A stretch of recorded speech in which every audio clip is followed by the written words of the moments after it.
We learned that one of the biggest data hacks the country has ever seen was at Transport for London 2 years ago. Millions could be affected, but details from TfL remain scarce. The BBC estimates that around 10 million people had their data stolen when Transport for London was hacked in 2024.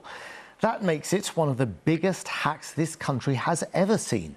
One of the millions affected was the BBC cyber correspondent Joe Tidy, who also uncovered the scale of what happened.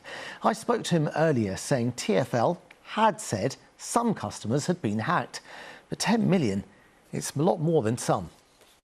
It is more than some, isn't it? I think that some people might be quite shocked at the extent of this. It is now, by all accounts, it's one of the biggest data breaches in UK history. Very rarely do you get anything that goes above or near really 10 million people affected by this. And it's names, addresses, phone numbers, mobiles and homes, email addresses as well. And what was shocking to me was that this database that the hackers have stolen, it seems to be kind of floating around the cybercrime underworld. Someone on Telegram messaged me saying, have you seen this database? I think you'll be shocked at how big it is. So I looked at it and I thought, wow, OK, I mean, you have to verify these things, obviously, because cyber criminals lie.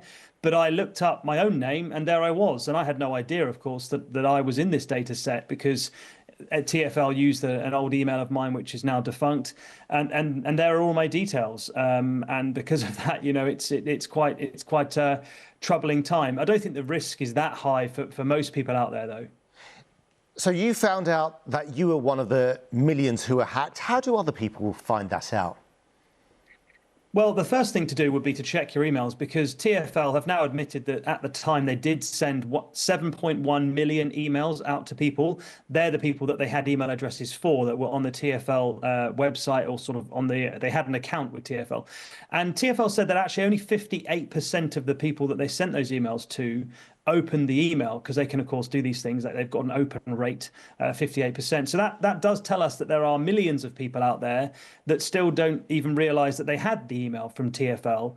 If you didn't have the email from TfL, or if perhaps you didn't give them an email address, that kind of thing, it is quite a difficult position, really. I think the only thing to do is to actually contact TfL yourself. But like I say, I think the risk for everyday people remains low. What many people are perhaps wondering is, if this hack took place 2 years ago, why are we only finding out the scale of it now? Yeah, and it has to be said here that, TfL have not done anything legally wrong here. So they've carried out all their statutory obligations. They've notified as many customers as they could. There were 5,000 people that they said at the time that were at heightened risk because some bank details may have been exposed during the breach. They wrote to those, as far as I'm aware, and they emailed them as well. But the vast majority of people, of course, weren't on that 5,000 list. But I think the problem we've got, of course, is that when you're not told the extent of a data breach, then you don't treat it in the same way as you should. So, for example, I remember reporting on this hack, and it was devastating for TfL. It cost them £39 million of internal chaos, really, as the systems went down and they had to get all the staff to come in and do physical identification checks.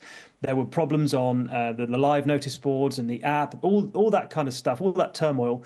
And I thought that was the story, because all they said at the time was that some people had their data stolen. So, in terms of the media and the public, we treated it in the way that you would when it's not really that big a deal. Now it turns out it was a big deal. So I think some privacy experts would say that it is paramount for these companies to be transparent from day one.